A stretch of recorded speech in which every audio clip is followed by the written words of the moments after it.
Hi, what's going on, guys? Welcome to the Let's Talk Ball podcast. This is going to be episode 2. We're going to talk about the Euros. I'm your host, Tochi, and our other host with us is Spain. And yeah, we just want to talk everything that has to do with the Euros that we've seen so far. It's been an exciting opening weekend. We're recording this as of Monday evening, so the France game just finished up. So that's all the information we have so far.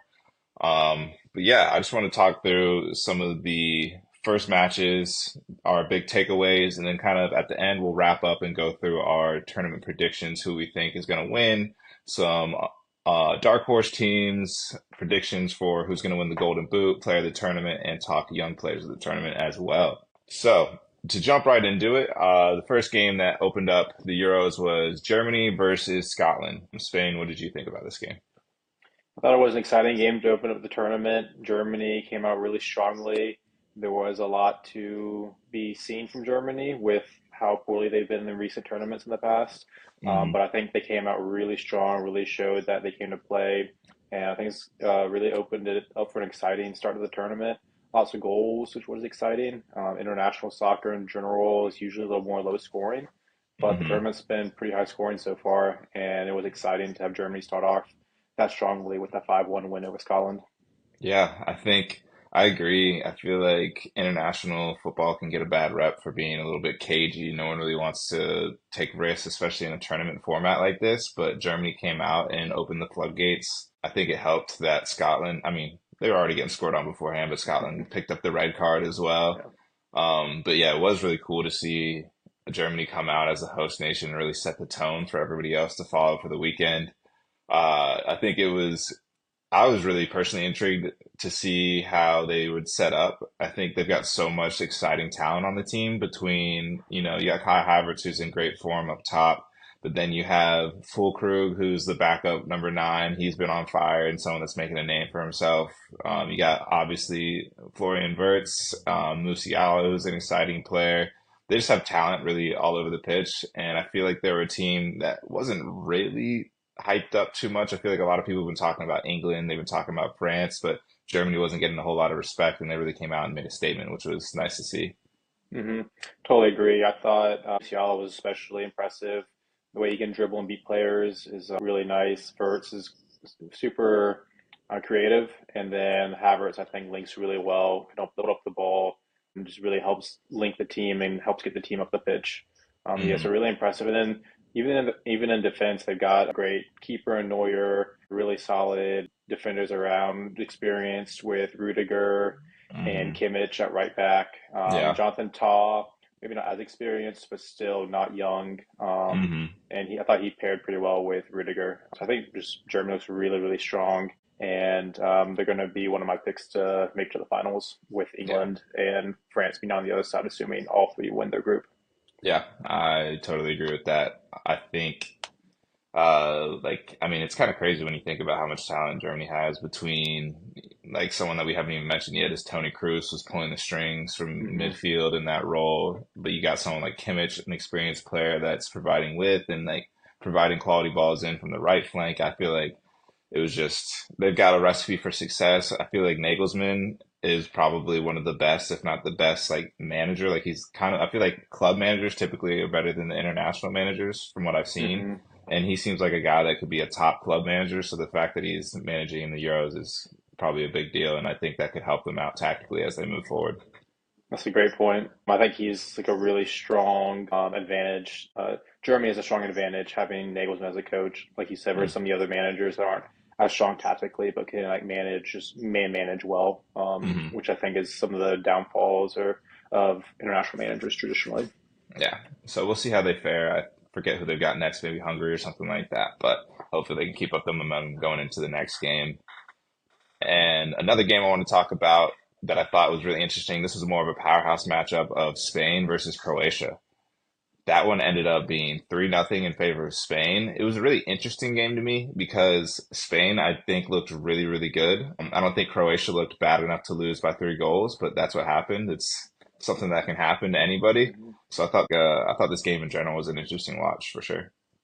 Yeah, like you said, I think the score did kind of flatter Spain, but Croatia got beat twice down the middle really easily.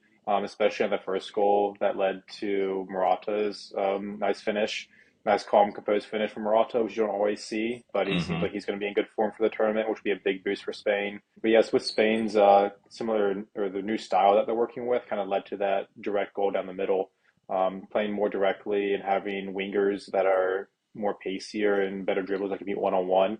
It seemed like Spain's going more direct, and it paid off against Croatia with especially that first goal. Yeah, that's a really good point. That's something I wanted to bring up and make sure I talked about when we were talking about this game was Spain's been so tiki-taka, like less direct, more kill you, death by a thousand cuts passing style. And I feel like they're much more willing to go direct between having Nico Williams and Lamine Yamal as their wingers. They're not afraid to take someone on. And so I think that will be something that's really interesting to watch is to see kind of a new flavor of Spain because I think Nico Williams and Lamine Yamal are two of my favorite players to watch in general, Hmm. especially Lamine Yamal. I mean, insane that he's 16 years old and making the impact that he has. Like, I don't think it's been talked about enough that he is 16 and has forced his way into starting pretty much every game for both Spain and for Barcelona. That is something scary and something that everyone should be watching out for. He's probably my shout for young player of the tournament. That I know this is early. I'm skipping ahead to a segment, but I think between him and a couple other guys, it'll be close. But I think he's got all the talent in the world, and he's been really exciting to watch so far. That's a great point you made that no one's really talked about or made a bigger deal about Musiala starting. Sorry, not Musiala, Lamine Yamal starting. Mm, The youngest player ever to play in the Euros, and the fact that he started and no one's surprised by it because he is so talented and so elite. mm. Yeah, he's going to be so fun to watch in this tournament. Exactly. Like not only started, but like was making an impact. Like he put the ball on a platter for Carvajal's goal. Like I think he's already creatively there. I think if he can get his finishing up, he's already right up there in the conversation for some of the best right wings in the world. Hmm. And I also want to give a shout out to Fabian Ruiz as well. He had assisted the first goal for Morata and then had a sick goal for the second one as well. I think I personally I don't watch him that much, and I was not expecting him to do that. So I was like, he definitely deserves some credit because I think some other names can kind of take some of the spotlight there, but he was sick in this game. Yeah, Spain with another midfielder. Like they just keep churning out insanely talented, composed midfielders, and Ruiz is one of those guys on that long list of players. Exactly, exactly. Like I feel like even in a game like this, someone like Pedri could even fly under the radar a little bit, but he was even balling out to an extent for himself as Hmm. well. See, but yeah, I think tough game. Last thing I want to point out in that game was we talked about it already, but tough game for Croatia. But I don't think this game should be used to condemn them for the rest of the tournament. I think they still have enough talent in their team to kind of figure it out, but they do lack some finishing up top, so that might hurt them as the tournament goes on. But we'll see. Hopefully, they Hmm. can get a result and at least remain competitive in the tournament. Yep, I think Croatia, if they can score early, I think they have a better chance. That way they can possess as much. But if they have to go Hmm. chase the game, it's going to be difficult just with a little bit of an Asian team. But Exactly. it'll be hopefully still be fun to watch, and hopefully we can enjoy them through into the knockout stage because they do have some great players that are you love to watch. Exactly. Exactly. Kovacic and Modric were still kind of balling out. They just need a little bit Hmm. of help over there. Let's see. So another game I want to talk about really quickly. Honestly, I didn't watch the first half, which is where all the action in this game happened. But Italy versus Albania, that one ended up being 2-1. I think Albania scored the fastest goal. Was it in Euros history? Yep, Fresco in Euros history. Yeah. So, Very impressive from Albania, from a team that no one really expected to be in the tournament. yep. For them to score early like that, I think at least it was something good to give the fans, and Hmm. it made it exciting because I know they had a lot of fans travel to watch the Yep. game in person, so that really boosted the atmosphere in the stadium and the fun. It's like a fun thing for the tournament. I think it might be like one of the highlights of the tournament, honestly. Yeah, I love seeing that. I feel like a lot of teams show up thinking like, even seeing the way, I mean, I'm skipping ahead again, but seeing some of these small teams score and just celebrate results, like Slovakia today, they ended up upsetting Belgium, and Hmm. seeing the way that they celebrated that win, like it doesn't really mean, I mean, obviously it means a lot that they won and got the points, but doesn't guarantee that they're through by any means. But seeing the way the fans and the team celebrated that, you can just see how much it means to some of these people just to even be there and have the opportunity to kind of show out on like an international stage like that. Yeah, I don't think there's much of a better atmosphere in sports or in anything than international soccer tournaments. Yeah, something about that pride of like cheering on your country just really brings out the most passion out of people. Hmm. Like alluding back to like when Argentina won the World Cup, those are some of my favorite celebrations that I've seen. I forget the guy's name, but there's a very famous Argentinian announcer. He does like the Telemundo games. Hearing his call of Argentina winning the World Yeah, Cup is like I felt myself getting emotional. I'm obviously not Argentinian by any means, yeah. but just seeing that made me so happy. It got me so hyped up. So I Hmm. love the passion behind footy and specifically international football. Yeah, nothing beats it. Mhm. But yeah, moving on, I think I want to talk a good bit about this game. England versus Serbia, 1-0. I think England is the first team, like the first powerhouse team to kind of come out and look like they struggled a bit. I think everyone else kind of came out and set the tone versus England. They won 1-0 and scored early, but it still felt a bit unconvincing, at least in my opinion. I think they've got a Hmm. lot to work out, but it was, an entertaining watch for the most part. But I do think there are some worries for them moving forward. I agree. I did expect England to look better, to win by more, but I'm Hmm. also not surprised that they have things to work out because I knew coming in that they didn't have it sorted out where Trent was going to play. Who was going Hmm. to be playing at right and left back? There are a lot of questions coming into the tournament for England, even though, but regardless, they're expected to be one of the favorites. So I wasn't surprised by this. If England can figure it out soon, then they can definitely still go far.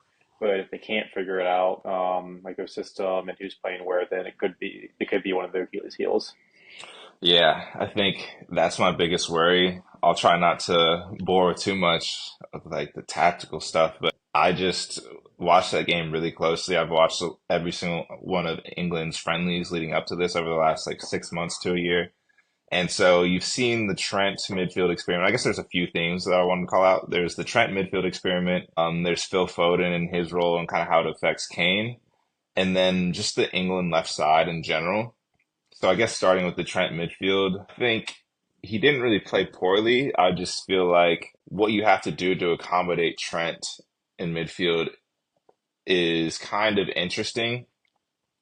And I'm not convinced that it's going to work, but I think if you do use Trent in midfield, you still need to have him playing that kind of Tony Cruz role where he's a little bit like dropping deep to receive the ball, hitting long diagonals over the top, or like just basically coming away. Like I feel like a lot in that game he was in between the lines, a little bit further up the field and whatnot, and I don't think that quite suits him. Like, yeah, he's got the quality to make a moment out of nothing, but I think he needs to be more sitting back with the play in front of him versus him trying to worry about what's behind him, what's to his side, what's in front of him. Like that should be someone like Phil Foden. I think Harry Kane can even drop and roam into those zones, but I thought that was a very interesting dynamic that Southgate obviously hasn't quite worked out, and they haven't been going with this Trent midfield lineup long enough to like condemn it as it's not going to work. Like they're obviously still working the kinks out, but that is something to watch out for. Yeah, Trent just looked a little uncomfortable receiving with his facing his own goal, having to turn out Yeah. of pressure, which is something difficult to do. I think like center mids really get comfortable doing that just with repetition. Hmm. And Trent being traditional right back or coming in more like as an inverted right back, like you said, usually comes into play with the play in front of him. So he Hmm. looked uncomfortable, and you could see that in a couple of the turnovers. Yeah. So it'll be interesting to see how they marry that because I think Southgate really likes having Kyle Walker there as someone that's defending against transitions and someone who's super strong as a defender.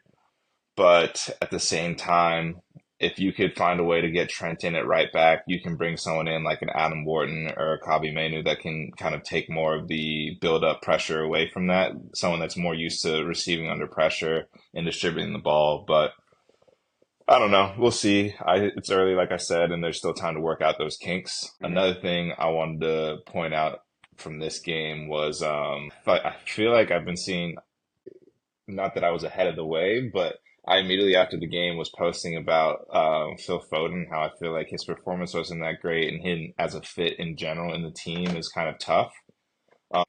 like if we want to talk about that left-hand side, we have Trippier playing left back, who is a right-footed right back, and then you have Foden playing left wing, who wants to drift centrally. So you don't really have anyone that's like naturally good at either creating off the left flank and holding width out there. And I think that was something that was pretty obvious to see.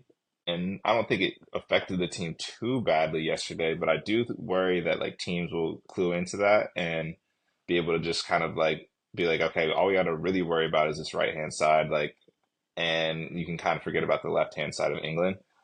And I think it'll be really interesting to see how Southgate works that out. I think he's obviously waiting on Luke Shaw to become healthy again, who's more of a natural fit in that left back spot.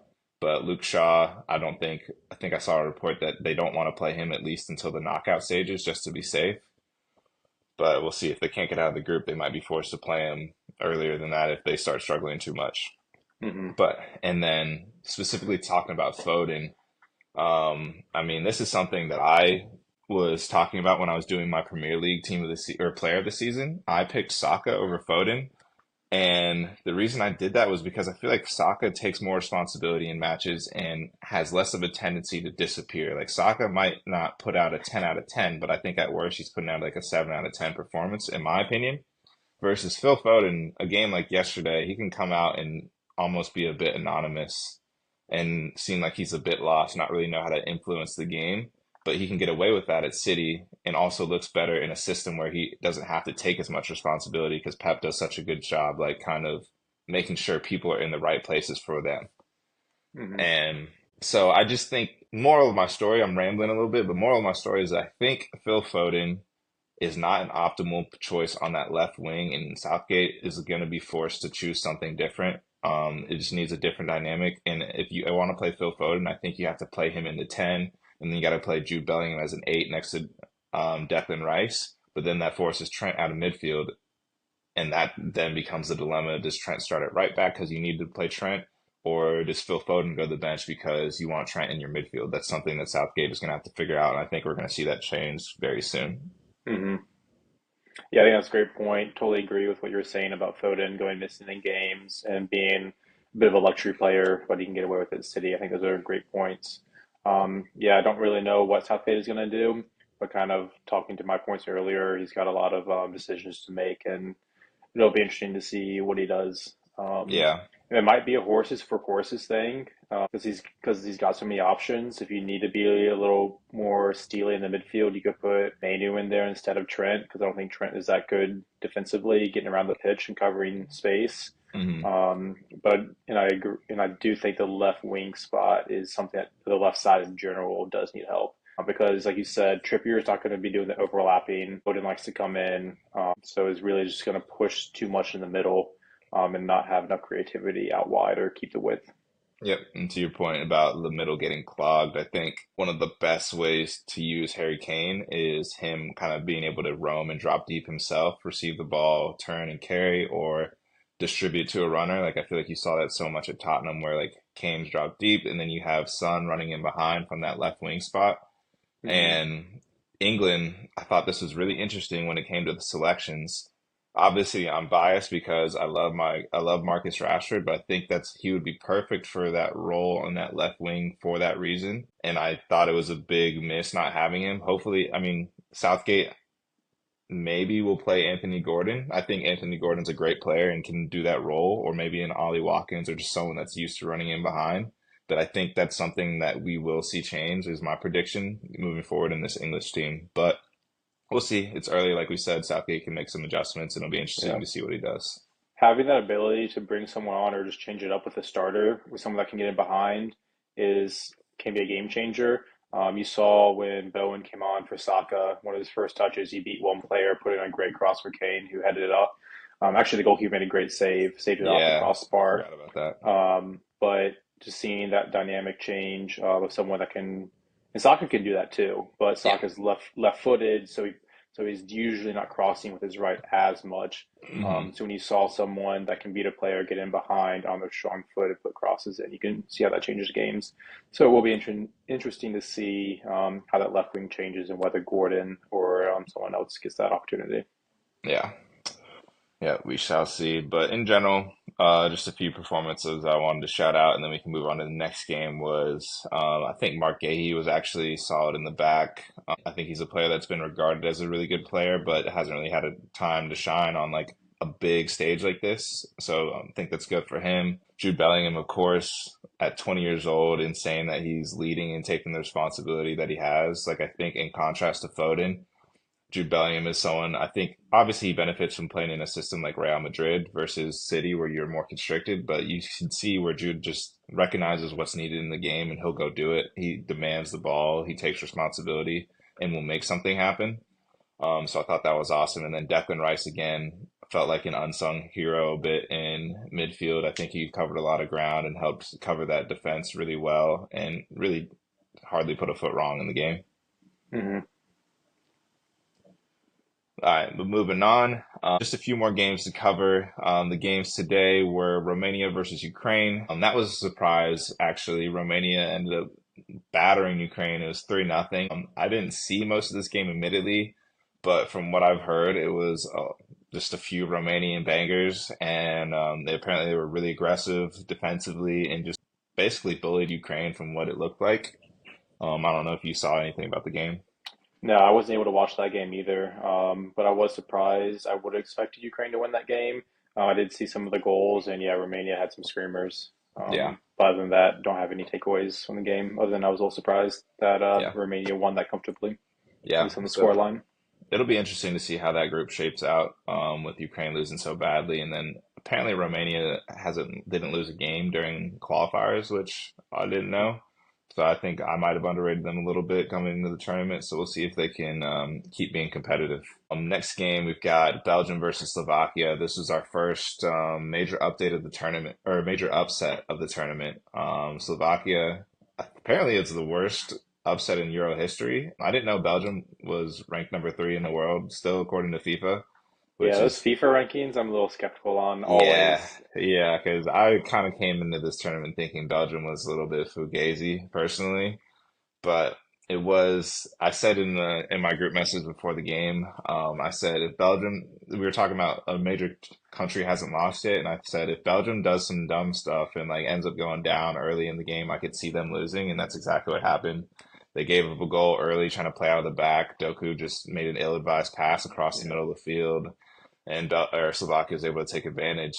And then after that, it just seems like Belgium didn't do terribly. They actually created a good bit of chances. They had two goals disallowed for being one offsides, one for a handball, and then just couldn't really finish some of their other chances, which I thought was interesting to see. Hmm. They looked a little one-dimensional. Like when they got to the final third, they looked like everyone was kind of standing outside around the box. Looked like they were lacking a little creativity and a lot of movement, in my Hmm. opinion. So I think they need some changes there. When Openda came on, they looked really good, I thought. He gave them some more dynamic movement, some pacing behind, Hmm. and that chance he created led to Lukaku's goal that was called off for his handball. Was a really good individual play by him. Hmm. So having that off the bench is helpful, but I think Belgium needs to change something up going into the next game because they Yeah. just looked a little stagnant with the ball. I'm not sure if they looked too vulnerable without the ball. So like maybe they bring Tielemans in for one of their like I think Amadou Onana is a great sweeper type that can play kind of a Declan Rice role. And then I forget who the other guy was starting next to him was it like Lukeba or something like that. But maybe swap him out for Tielemans, who's a little bit more creative, can be a little bit more incisive from deep, and then I don't really know how to change up the front line dynamic too much. I think Lukaku has to start, even though he wasn't finishing amazingly in this game.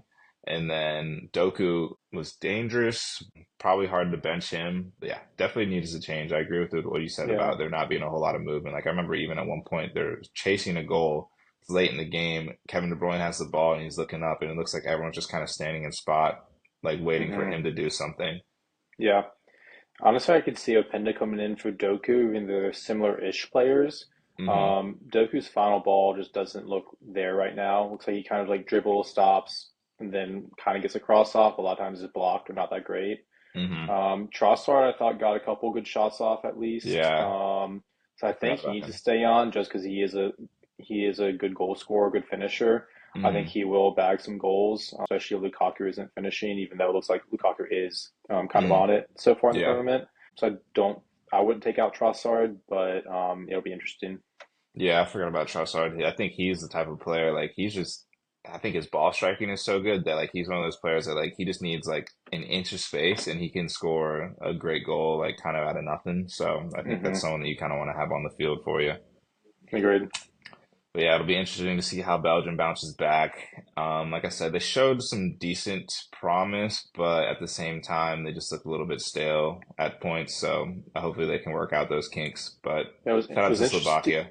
No, I was just saying, shout out to Slovakia for the how they played. Yeah, I didn't realize that Courtois was not coming to the tournament because of the riff with the manager. That's Hmm. really interesting. Steelers played good today, had one really good save off that sick volley from Slovakia. Yeah, That would have been goal of the tournament, maybe, the way that build-up yeah, happened, the little flick and the heel touch from the uh-huh. Slovakian player who put in the cross. Perfectly timed volley. Castillo just made a really good save. That would have been a sick goal. He did, he did. I thought I was thinking about that mid-game. I was like, I wonder where Courtois is because I know he was healthy enough to play in the Champions League final. So Hmm. like I was like curious what happened, but. Yeah, hopefully that falling out doesn't come back to bite them, but it seems like he's solid enough for now. So, Yeah, we'll see. But interesting storyline to follow. yep. And one last game that we have that happened a few minutes ago was France versus Austria. That one ended up 1-0 in France's favor. Did you have any thoughts from this game from what you saw? Honestly, France looked kind of how I expected, a little slow, like they have done in the past two tournaments they've been in. They still super solid lineup. I feel like there's like weren't that many takeaways from the game on the France side of things. They Yeah. play pretty conservatively. They let their attackers do their thing one on one, which is what Mbappe did to lead to the own goal. Hmm. And today being back, I think, or not being back, he's never left the France squad really, since the last major tournament, at least. But having him, you can just see he's still class, still covers the Hmm. pitch really well, recovers the ball well.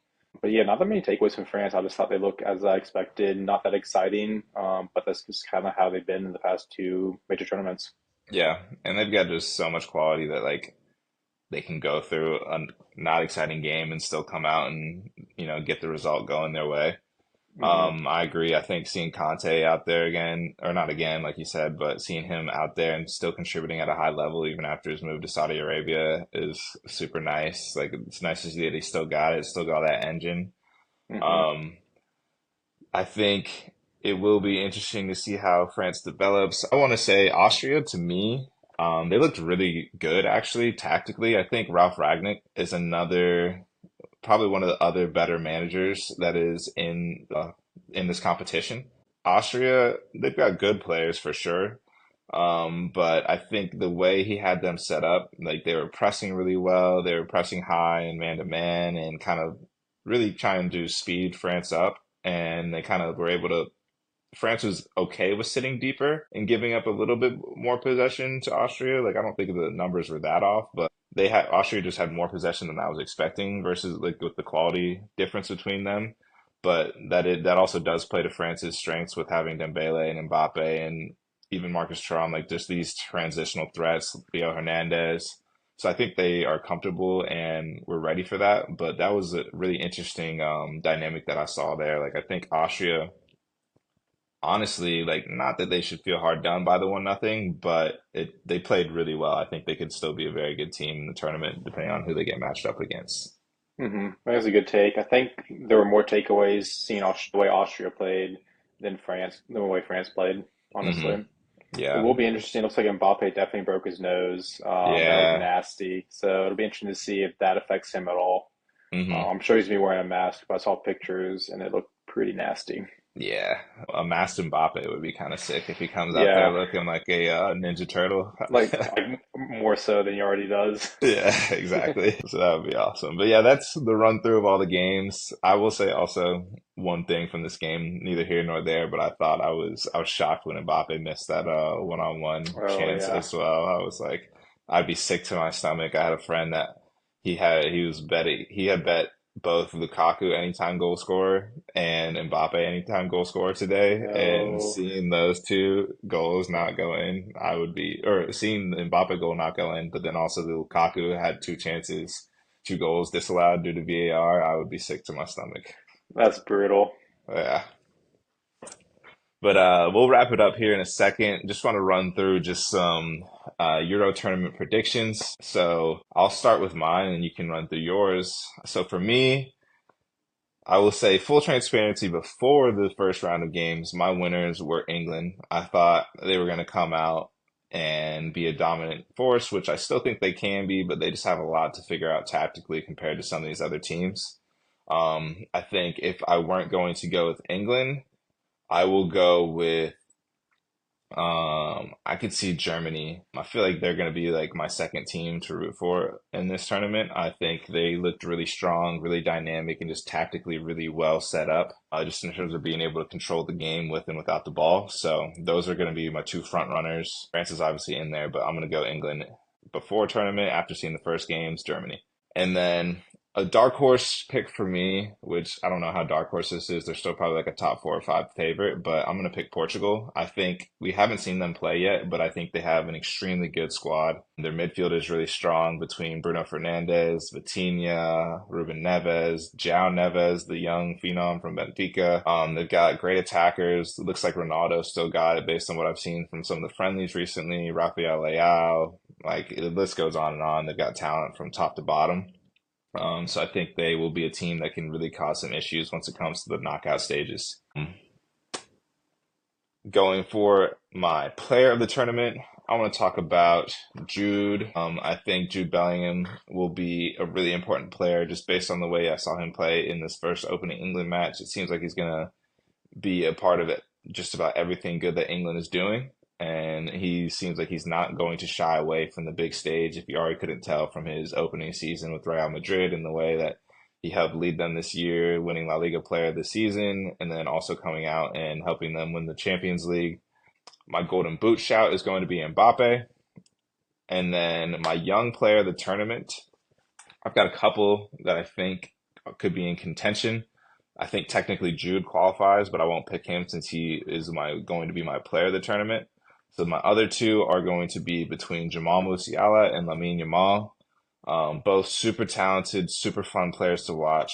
I am all over the Lamine Yamal hype train, to be honest. Like I've been hyping him up to some of my friends for a good bit now, and I'm glad to see that he is not quite disappointing so far. I mean, it's only been one game, but I think he's someone that's going to make a big impact. And just seeing how fearless he plays and what kind of engine he has at such a young age, it's just really fun to watch. And he's who I'm rooting for to win Young Player of the Tournament.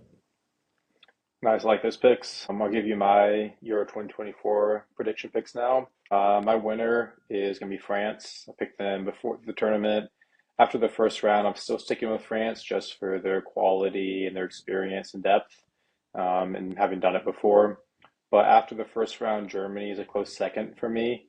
I think Germany looked really impressive, and having that home field advantage, I think, might carry them through.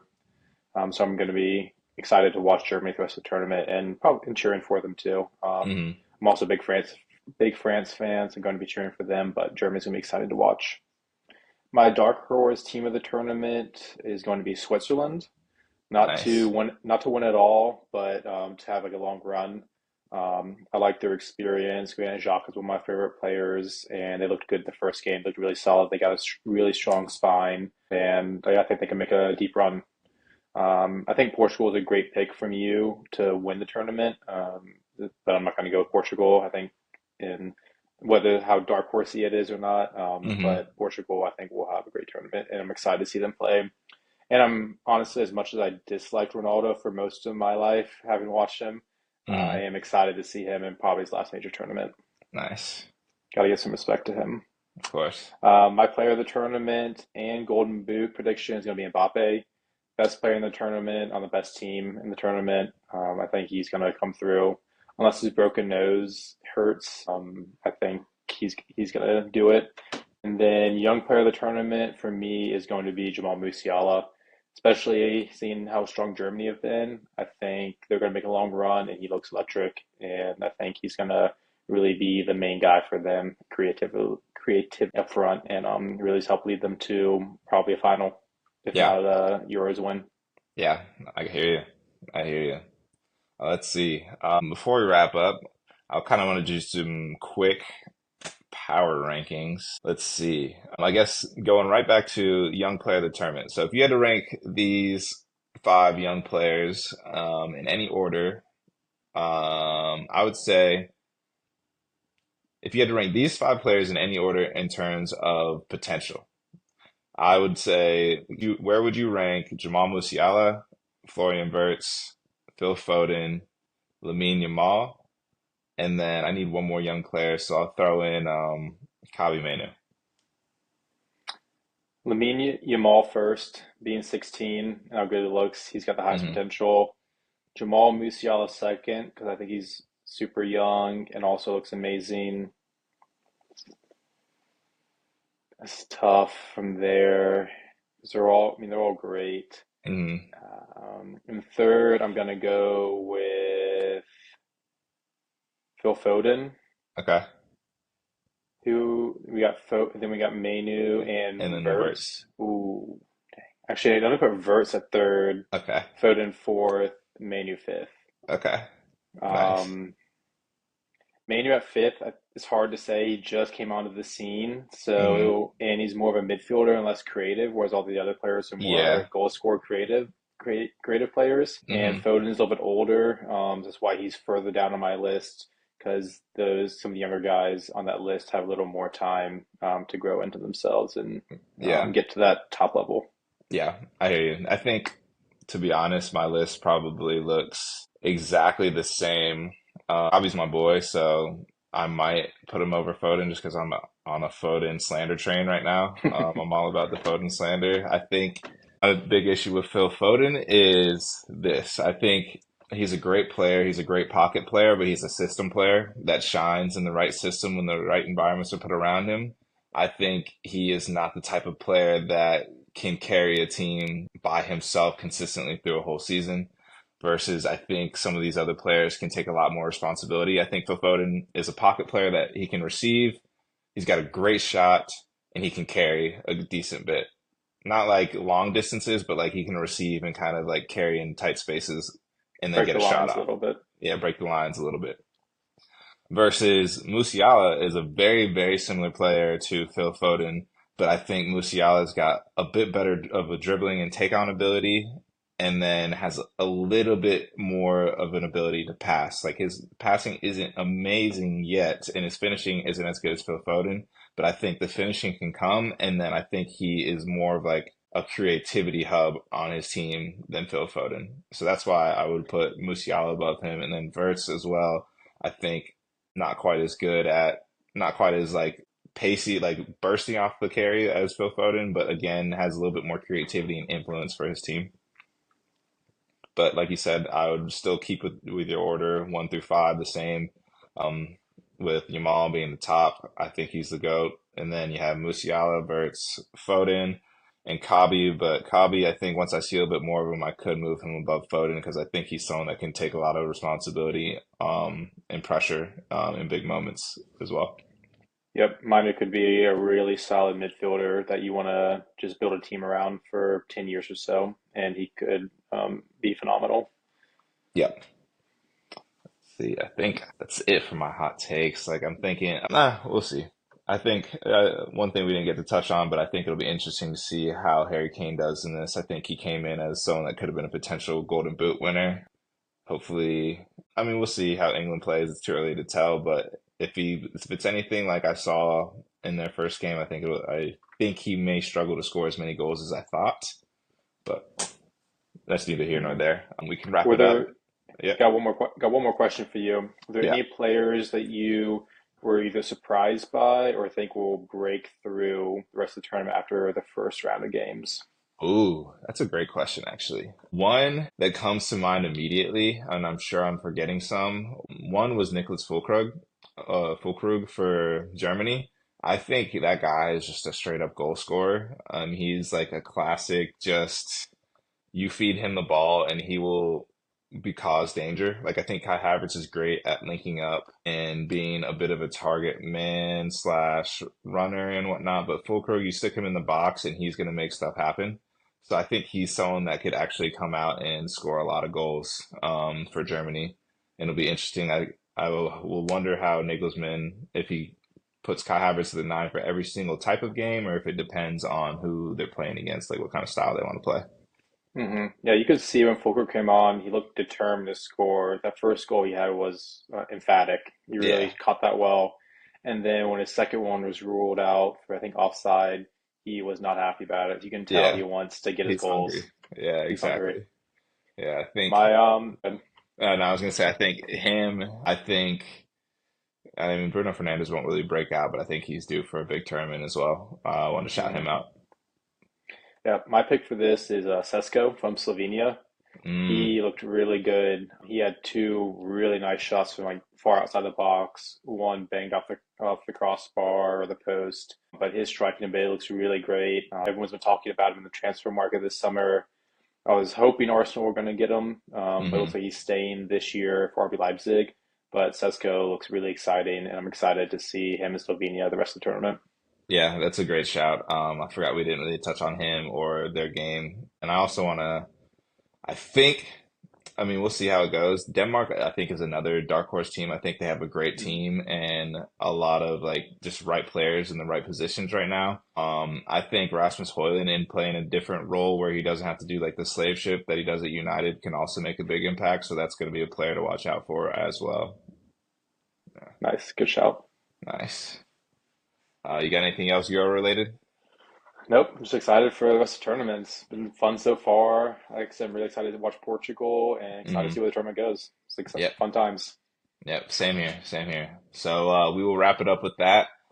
Thanks for joining me, Spain. And we will, like we said, we'll watch the rest of the games as this goes on, and we will catch you on the next time. Hopefully, we have some more interesting games to talk about in this group stage as we move forward. But yeah, we'll catch you in the next one. Hello, blue. Peace.